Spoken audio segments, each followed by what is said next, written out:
खुदाओं की मानिद नेक व बद के जानने वाले बन जाओगे।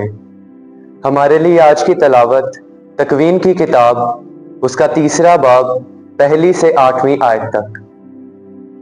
साम सब ज़मीं के जानवरों से जिन्हें खुदावंद खुदा बना चुका था मकार था। उसने औरत से कहा, क्या दर हकीकत खुदा ने तुम्हें हुक्म दिया है कि तुम बाग के किसी दरख्त का फल ना खाना? और औरत ने साम से कहा कि बाग के हर दरख्त का फल हम खाते तो हैं, मगर जो दरख्त बाग के दरमियान है खुदा ने सिर्फ उसकी बाबत हुक्म दिया कि फल ना खाना और ना छूना, वरना मर जाओगे।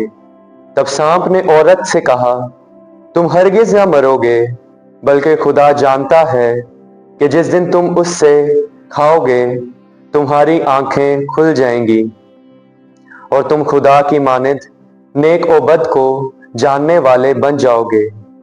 औरत ने भी देखा था कि वो दरख्त खाने में अच्छा और देखने में खुशनुमा और अकल हासिल करने में खूब मालूम होता है, तो उसने उसके फल में से लिया और खाया और अपने शोहर को भी दिया, और उसने खाया और दोनों की आंखें खुल गईं, और अपनी उरियानी महसूस करके उन्होंने अंजीर के पत्तों को सी लिया और अपने लिए लुंगियां बनाई।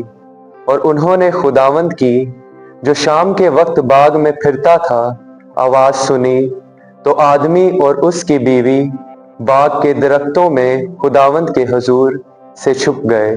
पाक कलाम के पढ़े और सुने जाने पर खुदा की बरकत हो।